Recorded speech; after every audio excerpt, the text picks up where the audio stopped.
If your NEET result came recently, I want you to stop for just few minutes. और अगर आप ये video देख रहे हैं तो अभी आपके घर में इन्हीं में से कुछ 3 चीज़ें चल रही होंगी, या तो सेलिब्रेशन या फिर टेंशन या प्लानिंग। किसी के 650 प्लस आए हैं तो उनके घर में मिठाई बट रही होगी। अगर किसी के 150, 250, 300, 350, 450 आए हैं तो उनके घर में अभी फ़िलहाल सिर्फ एक ही बात चल रही होगी कि अब आगे क्या करना है। तो आपके चाहे जितने भी मार्क्स आए हैं, 150, 200, 300, 400, तो मैं आपसे सीधा सिंपल एक ही चीज़ कहना चाहती हूँ कि आप प्लीज़ ये गलती मत करना, क्योंकि हर साल हज़ारों स्टूडेंट्स ये गलती करते हैं, हज़ारों की जल्दबाजी में डिसीजन ले लेते हैं और बाद में 5-6 साल बाद उन्हें रियलाइज़ होता है कि उनका करियर ख़राब होने का मेन रीज़न उनके मार्क्स नहीं थे। उनका जल्दबाजी में डिसीजन लेना ही उनकी सबसे बड़ी गलती थी, कि जिस वजह से उन्हें लगता है कि उनका करियर ख़राब हुआ है। और अगर अगले 10-15 मिनट आप मेरे साथ हो तो आप शायद वो गलती ना करो जो बाकी स्टूडेंट्स ने करी होगी। तो क्या होता है कि नीट के बाद सबसे पहली जो चीज़ होती है वो होती है कंपैरिजन। लोग कंपैरिजन करना स्टार्ट कर देते हैं कि देखो तुम्हारे चाचा की बेटी के तो 650 आए हैं, तुम्हारे दोस्त के 400 आए हैं, उसके 500 आए हैं और तुम्हारे सिर्फ 250 ही आए हैं। और धीरे धीरे क्या होता है कि आप उन मार्क्स के बेसिस पे अपनी वैल्यू करने लग जाते हो और धीरे धीरे आप अपनी वैल्यू को अपने मार्क्स से कंपेयर करना स्टार्ट कर देते हो। नीट स्कोर आपकी कैपेबिलिटी डिसाइड नहीं करता, वो सिर्फ ये बताता है कि उस पर्टिकुलर दिन, उस पर्टिकुलर एग्ज़ाम में आपने कितना स्कोर किया, बस। हाँ, मैं जानती हूँ कि ये कहना बहुत आसान है, लेकिन मैंने ऐसे भी स्टूडेंट्स देखे हैं जिन्होंने एवरेज स्कोर जिन्होंने किया और आज वो अच्छे डॉक्टर्स हैं। और मैंने ऐसे भी स्टूडेंट्स देखे हैं कि जिन्होंने काफ़ी अच्छा स्कोर किया अपने नीट में और बाद में वो अपने मेडिकल करियर से खुश नहीं है। नीट के मार्क्स कभी भी किसी पर्सन की कैपेबिलिटी नहीं बताता, तो अपने मार्क्स को किसी दूसरे के मार्क्स से कंपेयर करना बंद करो और अपने मार्क्स को के ऊपर खुद की वैल्यू लगाना बंद करो। ऐसा कहाँ लिखा है कि कोई एवरेज स्टूडेंट डॉक्टर नहीं बन सकता? तो सबसे पहला रूल यही है कि अपने मार्क्स को अपनी आइडेंटिटी मत बनाओ। अब इसके बाद आते हैं सबसे बड़ी गलती पर, और जो ये गलती है ये मार्क्स से रिलेटेड नहीं है।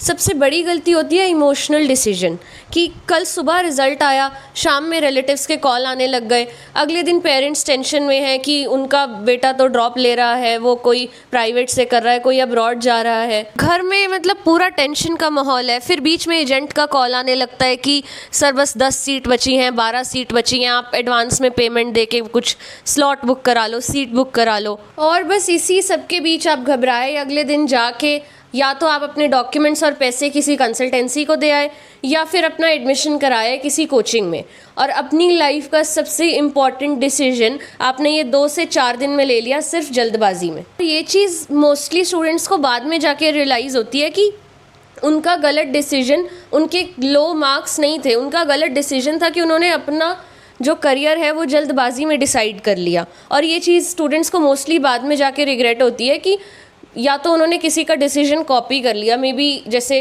किसी का फ्रेंड अगर MBBS अब्रॉड जा रहा था तो वो भी MBBS अब्रॉड गए, किसी के फ्रेंड ने ड्रॉप ले लिया तो उन्होंने भी सोचा कि ये डिसीजन उनके लिए ठीक होगा तो उन्होंने भी ड्रॉप ले लिया। तो मेरे कहने का इन शॉर्ट यही मतलब है कि आपको अपना डिसीजन जो है सिर्फ ये 2-4 दिन में डिसाइड नहीं कर लेना है कि आपको आगे क्या करना है। आप अच्छे से एक बार रिसर्च करो, एक बार पूछताछ करो कि आपको एक्चुअल में आपके गोल्स क्या हैं और आप क्या करना चाहते हो आगे। तो एक सीधा सिंपल सा फ्रेमवर्क समझते हैं कि नीट होने के बाद आपके पास 4 मेजर ऑप्शंस रहते हैं। ऑप्शन नंबर 1 आपके पास रहता है गवर्नमेंट MBBS। तो आपके मार्क्स अच्छे हैं, आपको सीट मिल रही है, बेस्ट है, कॉन्ग्रेचुलेशंस। उसके बाद ऑप्शन नंबर 2 हमारे पास रहता है प्राइवेट MBBS। आपकी फैमिली अच्छे से अफोर्ड कर पा रही है, कोई बजट का इशू नहीं है, आप आराम से कर सकते हो, उसमें भी कोई दिक्कत नहीं है, बेस्ट है आपके लिए। उसके बाद ऑप्शन नंबर 3 आपके पास बचता है ड्रॉप लेना, लेकिन सिर्फ तब जब आप उसके लिए मेंटली प्रिपेयर्ड हो। उसके बाद ऑप्शन नंबर 4 आपके पास आता है MBBS अब्रॉड, और यही एक ऐसा डिसीजन है जहाँ पे मोस्टली स्टूडेंट्स गलती कर देते हैं। कुछ लोग क्या करते हैं कि बिना रिसर्च के ड्रॉप ले लेते हैं, एक दूसरे की देखा देखी में मोस्टली स्टूडेंट्स ड्रॉप ले लेते हैं और फेक मोटिवेशन में आ जाते हैं। फेक मोटिवेशन जैसे कि कुछ लोग बोलते हैं ना कि stay calm, stay focus, stay motivated, ऐसा वैसा करके मोटिवेट करते हैं आपको कि इस साल नहीं हुआ तो कोई बात नहीं, अगले साल मेहनत करो, अगले साल हो जाएगा, अगले साल नहीं हुआ तो उसके अगले साल मेहनत करो, हो जाएगा। लेकिन कब तक उस आप लूप में फंसते ही चले जाओगे। और बच्चे खुद भी फेक मोटिवेशन में रहते हैं कि इस साल मेरे 300 आए हैं तो अगले साल तो मैं 600 पार कर दूंगा। तो ऐसा पॉसिबल नहीं है। हर साल आपका कंपटीशन इंक्रीज़ हो रहा है। हाँ, ये एक्सेप्शनल हो सकता है कि काफ़ी बच्चे बहुत ज़्यादा इंप्रूव कर लेते हैं, लेकिन आप रियल कंपटीशन को समझो कि हर साल कंपटीशन इंक्रीज़ ही हो रहा है। कुछ लोग सोचते हैं कि प्राइवेट से कर लेते हैं और 70-80 लाख का लोन ले लेते हैं। कुछ लोग बिना ढंग से रिसर्च किए एमबीबीएस अब्रॉड चले जाते हैं। तो बेसिकली आपको कुछ भी डिसीजन लेने से पहले खुद से ये 3 सवाल तो पूछने ही चाहिए। पहला कि क्या आप सच में डॉक्टर बनना चाहते हो। उसके बाद दूसरा है कि आपकी फैमिली एक्चुअल में कितना बजट अफोर्ड कर सकती है। उसके बाद तीसरा क्वेश्चन है कि आप अगले आने वाले कुछ सालों में खुद को कहाँ देखना चाहते हो। तो आपको कुछ भी डिसाइड करने से पहले हर स्टूडेंट को ये 3 बेसिक क्वेश्चंस खुद से ज़रूर पूछने चाहिए। और ऑनेस्टली अगर आप ये 3 सवालों के जवाब निकाल लेते हो तो आपकी आधी कन्फ्यूजन क्लियर हो जाएगी। तो अब इसके बाद सबसे पहले हम बात करते हैं ड्रॉप लेने की। तो जेन्युइनली ड्रॉप लेना कोई बुरा डिसीजन नहीं है, लेकिन सोशल प्रेशर में आके ड्रॉप लेना ये एक बुरा डिसीजन है। ड्रॉप लेने से पहले आप अपने आप से एक बार ज़रूर पूछो कि क्या आप अगले 1 साल तक रोज़ 10 घंटे पढ़ सकते हो, और क्या आप मेंटली प्रिपेयर्ड हो कि आप वो सेम सिलेबस दोबारा से पढ़ोगे।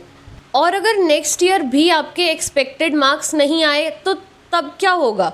चलो माना कि अगर आपके इस बार 200 आ रहे हैं तो नेक्स्ट ईयर आपको क्या श्योरिटी है कि आपके 650 प्लस मार्क्स आ ही जाएंगे। और इतना इम्प्रूव करने के लिए क्या आप डेली इतना पढ़ सकते हो।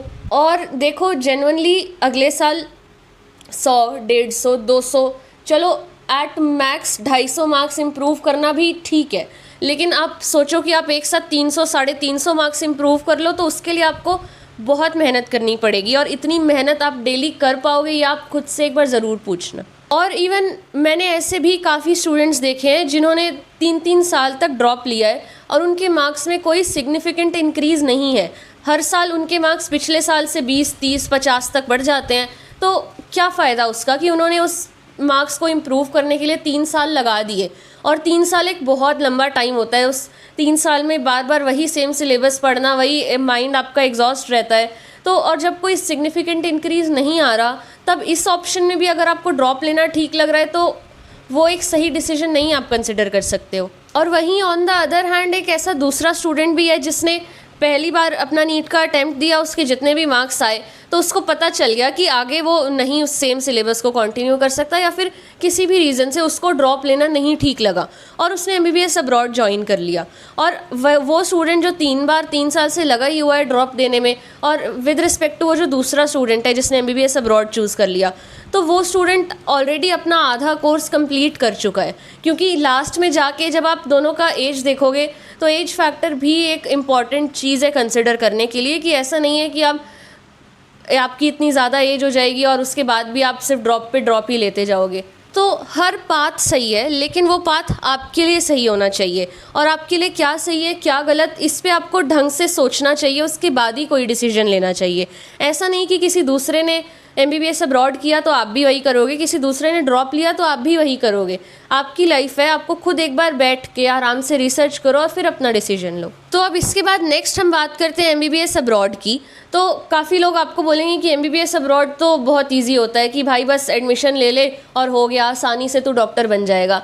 ऐसा नहीं होता। एमबीबीएस है, उसका सिलेबस तो सेम ही है ना। ऐसा कैसे हो सकती है कि एक जगह वो टफ़ है और एक जगह वो इतना आसान है। तो एमबीबीएस अब्रॉड कोई डॉक्टर बनने का शॉर्टकट नहीं होता है। एमबीबीएस अब्रॉड में तो आपको इवन आपकी फैमिली से दूर रहना पड़ता है। आपके लिए एक पूरी नई कंट्री होती है, नया कल्चर होता है, नई लैंग्वेज होती है और नया वेदर होता है। इतनी कुछ नई चीज़ें आपको फेस करनी पड़ती है और उसी के साथ साथ आपको अपनी एमबीबीएस डिग्री कंप्लीट करनी पड़ती है। तो एमबीबीएस अब्रॉड भी कोई आपका आसान रास्ता नहीं है, लेकिन इसका ये मतलब नहीं है कि एमबीबीएस अब्रॉड पूरी तरह से गलत ऑप्शन है।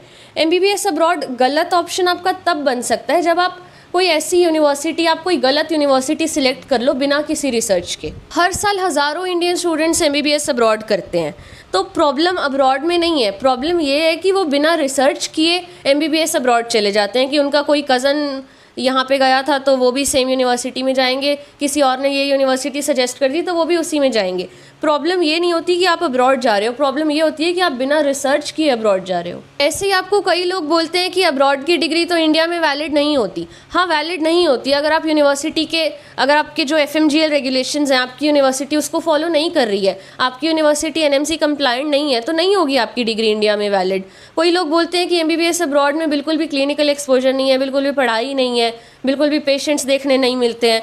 तो हाँ, ये सब सच है। अगर आप ख़राब यूनिवर्सिटी चूज़ करोगे जहाँ पे पेशेंट एक्सपोजर बिल्कुल नहीं है, क्लिनिकल एक्सपोजर नहीं है, जहाँ पे पढ़ाई नहीं होती, तो डेफिनेटली वो आपके लिए ख़राब ऑप्शन ही कंसिडर होगा। और स्टूडेंट्स मोस्टली क्या मिस्टेक करते हैं कि यूनिवर्सिटी चूज़ करने से पहले वो ये देखते हैं कि कौन सी सबसे सस्ती यूनिवर्सिटी है। तो हाँ, अफोर्डेबिलिटी आपको देखनी चाहिए, लेकिन यूनिवर्सिटी की कंप्लायंस वगैरह बाकी चीज़ें भी आपको चेक करनी चाहिए। और सस्ती यूनिवर्सिटी तो चलो छोड़ो, सस्ती यूनिवर्सिटी के साथ साथ कुछ स्टूडेंट्स अब एजेंट्स के बड़े बड़े एड्स पे, प्रमोशंस पे, जो मतलब ज़्यादा एडवर्टीजमेंट कर रहा है उससे भी अट्रैक्ट हो जाते हैं। तो स्टूडेंट्स NMC की कंप्लायंस चेक नहीं करते, NMC गाइडलाइंस नहीं पढ़ते, FMGL रेगुलेशंस के बारे में आधे स्टूडेंट्स को नहीं पता होता। आधे स्टूडेंट्स हमसे ये भी पूछते हैं कि नीट अगर क्वालिफाई नहीं है तो हमारा क्या स्कोप है, मतलब हम अब्रॉड ज्वाइन कर सकते हैं। आधे लोगों के कंसल्टेंट्स उनको ये बताते हैं कि नीट क्वालिफाई नहीं है तो कोई बात नहीं, आप अब्रॉड ज्वाइन कर सकते हो। तो आप अब्रॉड ज्वाइन कर सकते हो बिना नीट क्वालिफाई के, लेकिन उसके बाद आप इंडिया में जाके FMG नहीं दे सकते, आपकी डिग्री इंडिया में जाके वैलिड ही नहीं होगी। और हाँ, आजकल काफ़ी सारे इस चीज़ों में रूल्स रेगुलेशंस आ गए हैं, और मैं अपनी बहुत सारी वीडियोस में यही बताती हूँ कि आपकी यूनिवर्सिटी जो है FMGL रेगुलेशंस को फॉलो करनी चाहिए। अगर आपको FMGL रेगुलेशंस नहीं पता क्या है तो आप हमारी बाकी वीडियोस भी देख सकते हो, और आप हमें DM भी कर सकते हो। तो मैं आपको FMGL रेगुलेशंस में क्या क्या पॉइंट्स आते हैं वो सब मैं आपको एक्सप्लेन कर दूँगी। तो उसके थ्रू आपको अपनी जो यूनिवर्सिटी है और आपको इसी बेसिस पे चूज़ करनी है कि जो पॉइंट्स उसमें मेंशन है आपकी यूनिवर्सिटी, वो सारे पॉइंट्स को फॉलो करनी चाहिए। और भी एक और चीज़ जो स्टूडेंट्स करते हैं कि सिर्फ अपने एजेंट पे ही ब्लाइंडली ट्रस्ट कर लेते हैं कि अगर एजेंट बोल रहा है कि बहुत अच्छी एकदम मॉडर्न इंफ्रास्ट्रक्चर वाली यूनिवर्सिटी है, ऐसी वैसी वो फ़ोटोज़ दिखा रहे हैं, और क्या होता है कि वो एजेंट कभी आपका यूनिवर्सिटी गया भी नहीं होता, उसको कुछ आइडिया नहीं होता कि एक्चुअल में वो यूनिवर्सिटी कैसी है, एक्चुअल में बच्चे वहाँ पे कैसे रह रहे हैं। तो आपको हमेशा यूनिवर्सिटी के क्लिनिकल एक्सपोजर के बारे में भी पता करना है कि एक्चुअल में वहाँ पे पेशेंट फ्लो है भी या नहीं है, वहाँ पे कितना आपकी यूनिवर्सिटी का कितना हॉस्पिटल्स के साथ टाई अप है। आप ये सारी चीज़ें अगर अच्छे से रिसर्च करोगे तो आपको डेफिनेटली एक अच्छी यूनिवर्सिटी मिलेगी। और बच्चे क्या करते हैं कि जल्दीबाजी में डिसीजन ले लेते हैं कि कहीं एजेंट उनको बोलता रहता है कि सीट खत्म हो जाएंगी करके, और जल्दीबाजी में वो लोग डिसीजन ले लेते हैं। एजेंट ने बोला 2 लाख दे दो, और वहाँ वो 2 लाख पे कर देते हैं और फिर फंस जाते हैं। तो एटलीस्ट आप जिस यूनिवर्सिटी में जा रहे हो, तो आपको अगर उस यूनिवर्सिटी के बारे में एजेंट सब कुछ बता रहा है तो उससे हट के आपको खुद से एक बार देखना चाहिए कि एक्चुअल में वहाँ पे क्या क्या कैसे कैसे है। तो बस यही सब छोटी छोटी चीज़ें हैं जिनका आपको ढंग से ध्यान रखना होता है MBBS अब्रॉड में एडमिशन लेने से पहले, क्योंकि एक बार आप यहाँ पे आ जाओगे तो उसके बाद तो आप कुछ भी चेंजेस नहीं कर सकते। उसके बाद आपको रियलाइज़ होगा कि आपने गलत यूनिवर्सिटी ले ली या फिर आपने जल्दबाजी में डिसीजन ले लिया। तो एटलीस्ट आप बाद में उस चीज़ को रिग्रेट ना करो, तो उसके लिए आप थोड़ी सी रिसर्च करोगे तो ठीक रहेगा आपके लिए। क्योंकि सिंपल है कि आप कोई फ़ोन तो खरीद नहीं रहे कि गलत खरीद लिया तो चलो कोई बात नहीं। आप अपनी लाइफ का एक सबसे इम्पॉर्टेंट डिसीजन लेने जा रहे हो, आपका करियर इस चीज़ पे डिपेंड करेगा कि आपकी लाइफ आगे की पूरी लाइफ आपकी कैसी रहेगी, वो इसी चीज़ पे डिपेंड करेगी। और हाँ, ये भी है कि बहुत लोग हमसे पूछते हैं कमेंट्स में या DMs में कि आप सिर्फ उज़्बेकिस्तान ही क्यों करते रहते हो, कि उज़्बेकिस्तान के बारे में इतना बताते हो, आप तो उज़्बेकिस्तान प्रमोट करते हो ऐसा वैसा। तो सीधी सिंपल सी बात है कि मैं यहाँ पे रह रही हूँ, मैं यहाँ पढ़ रही हूँ, तो इतने सालों से जो चीज़ें यहाँ पे नेगेटिव्स हैं, जो यहाँ के पॉजिटिव्स हैं, मैंने यहाँ पे रह के खुद एक्सपीरियंस किया है, तो मैं बताती हूँ। सिंपल है और अच्छा है, इसीलिए बताती हूँ। अगर आप मेरी बाकी वीडियोज़ भी देखते हैं तो आपको शायद पता होगा कि मैं यूक्रेन से ट्रांसफ़र स्टूडेंट हूँ। मैंने अपना 1st और 2nd ईयर यूक्रेन से कंप्लीट किया है। उसके बाद जब वॉर हो गया था तब उसके बाद हमने उज़्बेकिस्तान ट्रांसफ़र लिया था। तो वहाँ का और यहाँ का कंपेयर किया जाए तो उज़्बेकिस्तान फ़ार बेटर है यूक्रेन से। यहाँ का क्लिनिकल एक्सपोजर, यहाँ की पढ़ाई, अब ऐसा नहीं है कि उज़्बेकिस्तान एकदम परफेक्ट है हर चीज़ में, लेकिन यहाँ की पढ़ाई और यहाँ का क्लिनिकल एक्सपोजर सच में अच्छा है। ऐसा नहीं है कि कोई भी कंट्री 100% परफेक्ट होती ही है। उज़्बेकिस्तान भी 100% परफेक्ट नहीं है, रशिया भी आपकी परफेक्ट कंट्री नहीं है, कज़ाकिस्तान भी परफेक्ट कंट्री नहीं है। लेकिन अगर आप MBBS अब्रॉड कंसिडर कर रहे हो तब उज़्बेकिस्तान को अपने टॉप चॉइस में रखना, मतलब उज़्बेकिस्तान को आप अपने टॉप चॉइस में रख सकते हो। क्योंकि अफोर्डेबल है, क्लिनिकल एक्सपोजर यहाँ पे अच्छा है, पेशेंट फ्लो यहाँ पे अच्छा है, यहाँ का वेदर मैनेजेबल है, लैंग्वेज बैरियर भी उतना नहीं है, इंडियन कम्युनिटी स्ट्रॉन्ग है और सबसे इम्पॉर्टेंट कि दिल्ली के इतना पास है, इंडिया से आपको 2.5 घंटे 3 घंटे लगते हैं और आप यहाँ पे पहुँच जाते हो। तो क्या पॉइंट्स और बचा, और क्या पॉइंट बचा जो हम MBBS अब्रॉड की कंट्री सिलेक्ट करने से पहले देखते हैं? तो इस कंट्री में वो सारे पॉजिटिव पॉइंट्स हैं। कुछ यूनिवर्सिटीज़ का क्लिनिकल एक्सपोजर अच्छा है, क्योंकि क्या है कि यहाँ पे अब बहुत सारी यूनिवर्सिटीज़ खुल चुकी हैं, तो कुछ यूनिवर्सिटीज़ का क्लिनिकल एक्सपोजर सच में अच्छा है। तो लेकिन फिर वही बात आ जाती है, आप ब्लाइंडली किसी पे ट्रस्ट नहीं कर सकते। मैं उज़्बेकिस्तान की बात करूँ तो इसका भी ऐसा मतलब नहीं है कि सारी यूनिवर्सिटीज़ अच्छी हैं, सारी यूनिवर्सिटीज़ में कोई दिक्कत नहीं है। कुछ यूनिवर्सिटीज़ अच्छी हैं तो कुछ यूनिवर्सिटीज़ के कुछ नेगेटिव पॉइंट्स भी हैं। लेकिन फिर सारी बात वहीं पे आके अटकती है कि आपको खुद से रिसर्च करनी है, आपको अपनी यूनिवर्सिटी के बारे में सब कुछ ढंग से क्लियर होना चाहिए, आपको NMC गाइडलाइंस के बारे में सब कुछ पता होना चाहिए। तो बेसिकली इन शॉर्ट मैं यही कहना चाहती हूँ कि आप जो अपना डिसीजन है वो सिर्फ पैनिक में आके मत लो। आप अपने पेरेंट्स के साथ बैठो, आपका कितना टोटल बजट है आप वो लिखो, आपके गोल्स क्या क्या हैं आप वो लिखो, आपके पास क्या क्या ऑप्शंस हैं, आफ्टर दैट आप क्या क्या कर सकते हो फ़िलहाल में, आप वो सब लिखो एक जगह पे और फिर उसके बाद कंपेयर करो। आराम से बैठ के डिसाइड करो कि आपका बजट इतना है, आपके गोल्स इतने हैं, आपके पास ये सारे करियर ऑप्शंस हैं और क्या आपके लिए बेटर रहेगा। तो सारे ऑप्शंस को आप आराम से बैठो और फिर कंपेयर करो। जैसे अगर आपका डिसीजन ड्रॉप लेने का है तो आप आराम से बैठ के सोचो कि आपके लिए ड्रॉप सही है या नहीं है, आप सिग्निफिकेंट मार्क्स इंप्रूव कर पाओगे, आप एक और ईयर का स्ट्रेस झेल लोगे। अगर आपको इस सब से कोई दिक्कत नहीं है तो आप डेफिनेटली ड्रॉप ले लो। अगर आप प्राइवेट करने का सोच रहे हो तो एक बार सोचो कि क्या आपकी फैमिली सच में इसको अफोर्ड कर पाएगी। आपको अगर लोन लेते हो आप 80-90 लाख का, तो वो कोई अच्छा पॉइंट नहीं है कि आप इतना सारा लोन ले लोगे। अगर आपकी फैमिली उस बजट को कंफर्टेबली अफोर्ड कर पा रही है तब आप प्राइवेट के लिए जा सकते हो। लेकिन अगर आपको MBBS अब्रॉड भी करना है तो MBBS अब्रॉड के लिए भी आप आराम से बैठ के रिसर्च करो कि आपके लिए कौन सी यूनिवर्सिटी ठीक रहेगी, उस बजट के अकॉर्डिंग आपके कौन कौन सी यूनिवर्सिटी उसके अंदर आती हैं, प्लस उस यूनिवर्सिटी में सारे रूल्स रेगुलेशंस फॉलो होते हैं, क्लिनिकल एक्सपोजर कैसा है वगैरह वगैरह। तो ये सब भी आपको अच्छे से रिसर्च करना चाहिए। और अगर आप जेन्युइनली कंफ्यूज हो कि आपको क्या करना चाहिए, आपको ड्रॉप लेना चाहिए, आपको प्राइवेट से MBBS करना चाहिए या फिर आपको MBBS अब्रॉड करना चाहिए, तो आप हमें DM भी कर सकते हो। या फिर अगर आपको MBBS अब्रॉड से रिलेटेड या MBBS इन उज़्बेकिस्तान से रिलेटेड कोई भी इन्फॉर्मेशन चाहिए तब भी आप हमें कमेंट या DM कर सकते हो।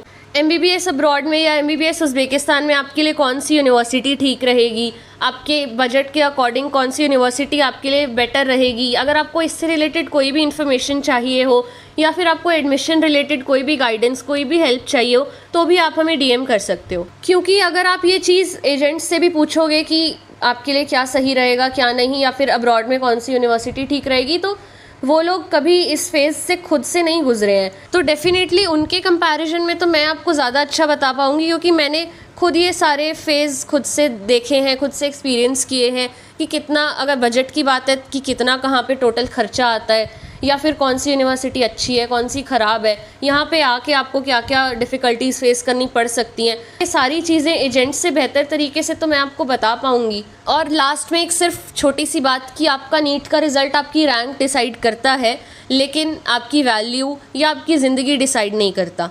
तो बस यही था आज की वीडियो में। अगर वीडियो पसंद आई हो तो आप वीडियो को लाइक करो, चैनल को सब्सक्राइब करो। See you in the next video.